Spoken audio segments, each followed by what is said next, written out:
بعد عزت اور ادب کے لائق سامعین و حاضرین، اللہ وحدہ لا شریک کا کرم و احسان ہے جس نے قرآن مجید کی کایہ مقدسہ کا حصہ تلاوت کرنے کا شرف بخشا۔ درود و سلام وجہ تخلیق کائنات پر حضرت عبداللہ کے چاند ام المومنین حضرت آمنہ سلام اللہ علیہا کے نور نظر، لخت جگر، ختم الرسل، حبیب کبریا، سرور دو سرا،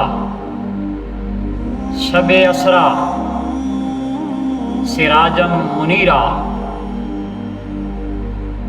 ان کی ذات پر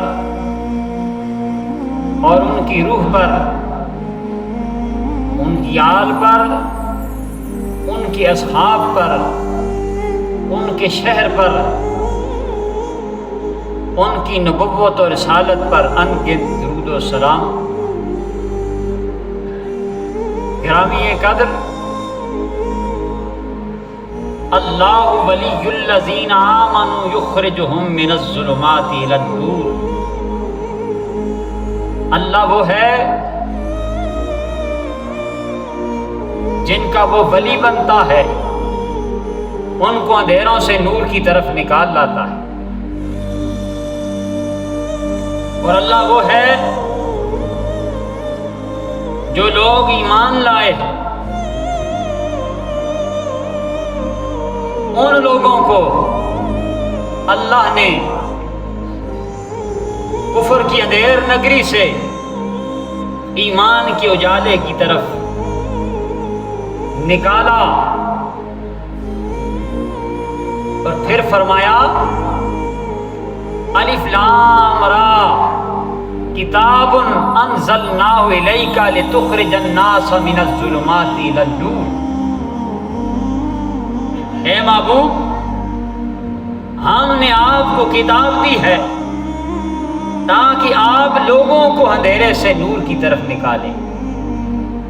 رب خود نکالتا ہے اندھیرے سے نور کی طرف، اور ساتھ فرماتا ہے اے محبوب، میں نے آپ کو کتاب دی تاکہ آپ لوگوں کو اندھیرے سے روشنی کی طرف لائیں۔ اور قرآن مجید میں 22 ایسی آیات آئی ہیں جن میں لکھا ہے وَمَن يُطِعِ اللَّهَ وَرَسُولَهُ، جس نے اطاعت کی اللہ کی، پہلے فرمایا وَمَن يُطِعِ اللَّهَ وَرَسُولَهُ، اطاعت کرو اللہ کی اور اس کے رسول کی۔ اور 20 آیات ہیں جن میں اللہ نے فرمایا وَمَن يُطِعِ الرَّسُولَ فَقَدْ أَطَاعَ اللَّهَ، جہاں پہ اللہ نے فرمایا اطاعت کرو اللہ اور اس کے رسول کی، اطاعت کرو اللہ کی اور اس کے رسول کی، اور جس نے اطاعت کی رسول کی اس نے اطاعت کی اللہ کی۔ اور 20 آیات ہیں جس میں آرڈر آیا اطاعت کرو رسول کی۔ ایک آیت ایسی نہیں ہے جہاں حکم آیا ہو اطاعت کرو اللہ کی۔ کیوں؟ اللہ بتانا چاہتا ہے، اللہ فرماتا ہے اگر میں سب کو اطاعت پہ لگا دوں کوئی انکار نہیں کر سکتا، اور سب کو اطاعت سے ہٹا دوں کوئی اطاعت پہ لا نہیں سکتا۔ صرف میں دیکھنا یہ چاہتا ہوں کہ میرے محبوب کے چاہنے والے کتنے، میں دیکھنا یہ چاہتا ہوں کہ لوگوں کو میرے محبوب کے شہر سے پیار کتنا ہے، لوگوں کو میرے محبوب کے دین سے پیار کتنا ہے۔ لوگوں کو میرے محبوب کے طریقے سے پیار کتنا ہے، لوگوں کو میرے محبوب کے چہرے سے عشق کتنا ہے، لوگوں کو میرے محبوب کے کمال سے بے حد و بے حساب محبت کتنی، میں دیکھنا یہ چاہتا ہوں۔ حالانکہ قرآن مجید میں اللہ وحدہ لا شریک نے یہ فرما جو دیا، اللہ ولی الذین آمنوا یخرجہم من الظلمات الی النور، اور پھر کیوں فرمایا کہ ہم نے محبوب آپ کو کتاب دی لتخرج الناس من الظلمات الی النور، کہ لوگوں کو آپ اندھیرے سے نور کی طرف لائیں۔ اور آپ نے پھر لایا کیسے؟ ہم اور آپ کلمہ پڑھتے ہیں، یہ شان ہے میرے محبوب، اس میں صحابی رسول ہیں، حضرت فضالہ ہے، حضرت زماد ہے، اور حضرت اسامہ بن اسحاد ہے۔ حضرت فضالہ وہ ایک دن گھر سے نکلے، کہتے ہیں آج کام تمام کرتا، مکے میں جو دین آیا ہے اس کا خاتمہ کرتا۔ گھر سے نکلے، کعبہ پہنچے، وہاں پیارے نبی کعبے کا طواف کر رہے تھے، نظر پڑی فضالہ پہ، فرمایا یا فضالہ، فضالہ، کیا آپ فضالہ ہیں؟ استفہامیہ سوال ہے۔ فرمایا نعم، میں فضالہ ہوں۔ ما فی نفسک، اپنے دل کے اندر کیا ارادہ ہے، دل میں کیا تذکرے ہیں، دل میں کیا باتیں ہیں؟ فرمایا نفسی اذکر اللہ، میرے دل میں تو اللہ کی یاد ہے۔ فرمایا میرے دل میں اللہ کی یاد ہے۔ فضاحکہ النبی، میرے اور آپ کے کریم نبی مسکرائے، ما کان اور ما یکون کی خبر رکھنے والے مسکرائے، جانتے ہیں کہ فضالہ کا ارادہ کیا ہے، سمجھتے ہیں فضالہ کا ارادہ کیا ہے۔ تلوار تو پاس ہے، لیکن ہاتھ اٹھائے کون، وار کرے کون؟ اور اپنا ہاتھ مبارک حضرت فضالہ کے سینے پہ رکھا تو اندر سے کفر دلا، تو زبان سے پڑھا اشہد ان لا الہ الا اللہ وحدہ لا شریک لہ واشہد ان محمدا عبدہ ورسولہ۔ اور پھر فضالہ فرماتے ہیں فوضع یدہ صدری، انہوں نے دستے اقدس جب میرے سینے پہ رکھا، وہ ٹھنڈک میں آج بھی محسوس کرتا، میرے اندر سے وہ جتنے بھی ارادے تھے، وہ سازشیں تھیں، وہ مکاریاں تھیں، چلاکیاں تھیں، سب دھل گئیں۔ میرے اندر اتنی سکون کی ایک فضا قائم ہو گئی، میرے اندر ایک اتنی اللہ کی طرف سے انوار و تجلیات کا مجھ پہ نزول ہوا، میں سب کچھ بھول گیا اور میں سمجھ گیا کہ حق ہے تو یہی ہے، سچ ہے تو یہی ہے۔ اسی طرح ایک اور صحابی حضرت زماد، عرب میں مشہور تھے، دم کرتے، لوگوں کے جنات نکالتے، اسلام قبول نہیں کیا تھا۔ لوگوں نے کہا جی مکے میں ایک ہستی نے دعویٰ نبوت کر رکھا ہے کہ میں نبی ہوں، میں رسول ہوں، جو ان کے پاس جاتا ہے ان کا ہی ہو جاتا ہے، ان سے دور رہنا، ان کی طرف نہ جانا، نعوذ باللہ۔ ان کے ساتھ بھی جنات ہیں، انہیں جنون ہے۔ حضرت سماعت کہتے ہیں کہ میرے اندر ایک تڑپ پیدا ہوئی کہ میں لوگوں کو دم تو کرتا ہوں، کیوں نہ ہو جو عرب کے اندر ایک ہستی آئی ہے انہیں دم کروں، اور چرچے ہوں گے، کام زیادہ ہو۔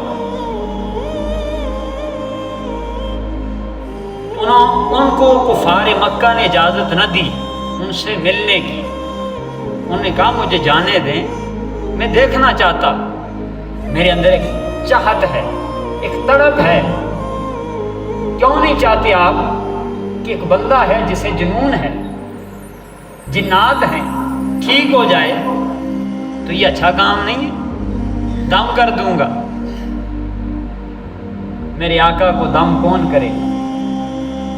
بالآخر پہنچ گئے۔ جب پہنچے تو کریم نبی انہیں دیکھ کر مسکرائے، جب انہیں دیکھا تو مسکرائے۔ انہوں نے بات کی کہ پتہ چلا ہے آپ کی طبیعت ناساز ہے۔ پیارے نبی مسکرائے، یہ نہیں پتا کہ طبیعت میری ناساز ہے۔ اب طبیب کے پاس مریض آ گیا، اب علاج ہوگا ان کا۔ دیکھتے ہیں حضور علیہ الصلوۃ والسلام کی طرف، آپ نے دیکھا ان کی طرف، بس دیکھنا تھا، دیکھتے دیکھتے رہ گئے، دم بھول گیا، اثرات بھول گئے۔ آقا علیہ الصلوۃ والسلام نے جب حضرت زماد کی طرف دیکھا اور فرمایا کہ جس ارادے سے آئے ہو ارادہ جانتا سمجھتا ہوں، اور اپنا مبارک ہاتھ ان کی طرف بڑھایا اور ان کے سینے کو لا الہ الا اللہ وحدہ لا شریک اللہ کی ضرب سے صاف و شفاف کیا۔ الحمدللہ نحمدہ من یہدہ اللہ فلا مضل لہ ومن یضللہ فلا ہادی لہ۔ یہ کلمات جب ان کے سامنے پڑھے، یہ کلمات پڑھنے کی دیر تھی، انہوں نے بھی پڑھا اشہد ان لا الہ الا اللہ وحدہ لا شریک لہ واشہد ان محمدا عبدہ ورسولہ۔ ہلکا بگوشے اسلام ہو گئے۔ یخرجہم من الظلمات الی النور۔ اب تیسرے صحابی جن کا نام ہے اسامہ بن اسعد، ان کے لیے آقا علیہ السلام نے نجد کی طرف کچھ صحابہ بھیجے کہ جو دیکھیں کفار مکہ جو جاسوسیاں کرتے ہیں، اسلام کے خلاف سازشیں کرتے ہیں، انہیں پکڑ کر لے آؤ۔ تو صحابہ نے جب انہیں گرفتار کر لیا، لا کر مسجد نبوی کے ستون سے باندھ دیا۔ جب قیدی باندھ دیے تو سردار مکہ، وہ مکہ کا سردار تھا، وہ قیدی مکہ کا سردار تھا، مسجد نبوی کے ستون سے باندھا ہوا ہے۔ سرکار دو عالم تشریف لائے، جب اس قیدی کا انٹرویو لیا، گفت و شنید شروع ہوئی، ان کو کہا اپنا سیلف انٹروڈکشن کرواؤ۔ سوالات و جوابات شروع ہوئے۔ فرمایا کیا جانتے ہو؟ تمہارے ساتھ اب کیا سلوک ہوگا؟ تمہارے دل کے اندر یہی خیال ہوگا کہ اب تمہیں قتل کر دیا جائے گا، جان سے مار ڈالا جائے گا۔ اس قیدی نے کہا نہیں،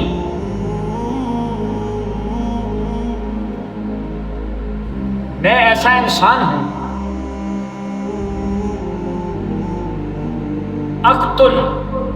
اقتل ذوا علم، اگر قتل کرو تو یہ سمجھنا عرب کا سب سے بڑا بندہ مار دیا ہے، اور اگر معاف کر دو تو یہ سمجھنا کہ عرب کا سب سے بڑا شکر گزار معاف کر دیا۔ نہ شکرا بھی نہیں ہوں، احسان فراموش بھی نہیں ہوں، تو سمجھنا رئیس عرب مار ڈالا ہے، چھوڑ دو تو یہ سمجھنا کہ عرب کا شکر گزار چھوڑ دیا ہے، اور مال لو تو میرے خاندان والے جتنا مال مانگو ابھی لے آتے، مال بھی ملے گا، تینوں اختیار دیتا ہوں جو آپ کو منظور ہے۔ آپ علیہ السلام نے فرمایا آج کا جو مکالمہ تھا وہ ختم ہوا، کل بات ہوگی۔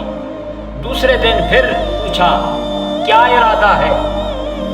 فرمایا وہی میرے تینوں موقف ہیں، اسی پہ کاربند ہوں۔